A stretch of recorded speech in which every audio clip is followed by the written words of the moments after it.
Police এসে এখানে প্রথম দেখার পর এলাকার লোক সবাইকে ডাকছে, ডাকার পর সবাইকে নিয়ে বাড়ির মালিকের একজন নিয়ে তাকে নিয়ে দরজাটা ভাঙা হয়েছে। ভাঙার পরে আমরা দেখতে পেলাম যে ভিতরে লাশটা পড়ে আছে, এটাই পর্যন্ত দেখছি আমরা। তারপরে একজনকে জীবিত ভিতরে থেকে নিয়ে আসা হয়েছে আর একজন মৃত অবস্থায় পাওয়া গেছে। ছেলেটা হলো অনেক জোরে জোরে চিল্লাইতেছিল, তো তখন হ্যালো এভরিওয়ান, আসসালামু আলাইকুম রহমতুল্লাহি ওয়া বারাকাতুহু। সবাই কেমন আছেন? আশা করি সবাই ভালো আছেন, আমিও ভালো আছি আলহামদুলিল্লাহ। আপনারা দেখতেছেন বি কেয়ারফুল ইউটিউব চ্যানেল এবং বি কেয়ারফুল ফেসবুক পেজ। আপনাদের সাথে আছি আমি কামরুল হাসান চৌধুরী। তো প্রিয় দর্শক, দেশের পরিস্থিতি ভয়াবহ। কোথাও খুন, কোথাও রাহাজানি, কোথাও নারী হত্যা, কোথাও নারী ধর্ষণ, কোথাও শিশু হত্যা। এটাই কি আমাদের সেই সোনার বাংলা? এটাই কি আমাদের সেই স্বাধীন বাংলা, যে বাংলাদেশকে 1971-এ আমাদের পূর্বপুরুষরা স্বাধীন করেছিলেন? আবার গত 5ই আগস্ট ছাত্ররা সেই বাংলাদেশকে আবারও স্বাধীন করেছেন। সবাই বলতেছেন আমরা বাংলাদেশকে স্বাধীন করেছি, কিন্তু আদৌ কি বাংলাদেশ স্বাধীন হয়েছে? আর যদি দেশ স্বাধীন হয়েই থাকে, তাহলে এই স্বাধীন বাংলাদেশের মধ্যে কেন এরকম বর্বরতা, কেন এরকম হত্যাকাণ্ড, কেন এরকম নারী ধর্ষণ, কেন এরকম শিশু হত্যা?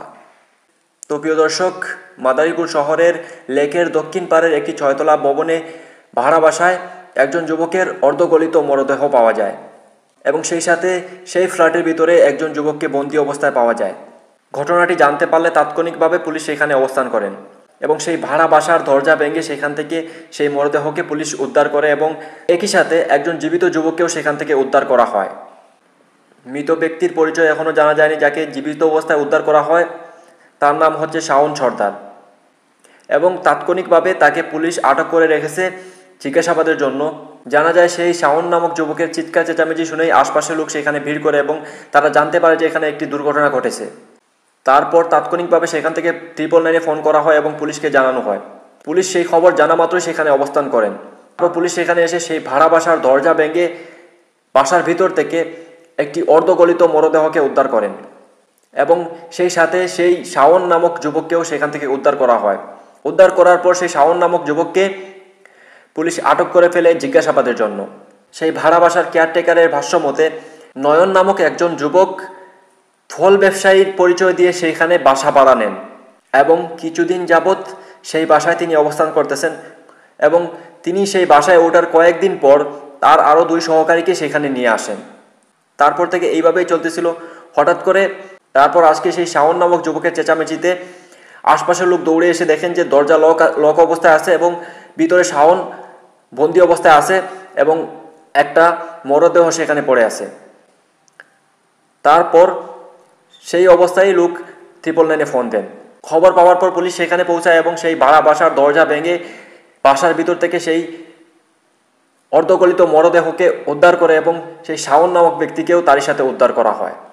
তারপর জেলার 250 শয্যা হাসপাতালে সেই লাশকে প্রেরণ করা হয়। পুলিশের ভাষ্য মতে সেখান থেকে লাশের সুরত হাল করার পর এবং ময়না তদন্ত করার পর জানা যাবে যে সেই ব্যক্তিকে কিভাবে হত্যা করা হয় এবং হত্যা করার কতদিন হয়েছে বা কত ঘন্টা পেরিয়ে গেছে। তো এই বিষয়ে পুলিশ সুপার জানান এখনও সেই পুরো বিষয়টার কোনো তথ্য পাওয়া যায়নি। যে এই বাসাটি ভাড়া নিয়েছেন নয়ন নামক ব্যক্তি, তাকে খুঁজে পাওয়া যাচ্ছে না। পুলিশ তার খোঁজ চালিয়ে যাচ্ছে। যদি তাকে খুঁজে পাওয়া যায় তাহলে হয়তো হত্যাকাণ্ডের রহস্য বেরিয়ে আসতে পারে। এই বিষয়ে এলাকাবাসীর দাবি হচ্ছে এই বিষয়টা সুষ্ঠু তদন্ত করা হোক এবং হত্যা কে করেছে এবং হত্যাকারীকে খুঁজে বের করা হোক এবং হত্যাকারীকে আইনের আওতায় আনা হোক এবং এই বিষয়ে তদন্ত করে সুষ্ঠু বিচার করা হোক। এবং পুলিশ বলতেছে এখনও ভিকটিমকে শনাক্ত করা যায়নি এবং এই হত্যাটা কিভাবে হয়েছে, কেন হয়েছে, কি কারণে হয়েছে এখনও জানা যায়নি এবং হত্যাটা কিভাবে করা হয়েছে সেটাও জানা যায়নি। তো এই পুরো বিষয়টা নিয়ে কিন্তু পুলিশ তদন্ত চালিয়ে যাচ্ছে। তদন্তে বেরিয়ে আসবে আসলে এই হত্যাকাণ্ডটা কেন হয়েছে এবং কিভাবে হয়েছে এবং কি কারণে হয়েছে। তো প্রিয় দর্শক, আমি সবসময় বলি সাবধান থাকুন, সতর্ক থাকুন, সবসময় চোখ কান খোলা রাখুন। এই সাবধানতা নিয়েই কিন্তু আমার এই চ্যানেলটা, আর এখানে আমি আপনাদের সাবধান করার চেষ্টা করি। প্রিয় দর্শক, প্রতিটা মানুষের সবসময় সাবধান এবং সতর্ক থাকার দরকার এবং সবসময় চোখ কান খোলা রাখার দরকার। কখন কোথা থেকে বিপদ আসতে পারে কেউ জানে না। তো প্রিয় দর্শক, এই বিষয়ে যদি আমি আর কোনো তথ্য পাই আপনাদের জানানোর চেষ্টা করব।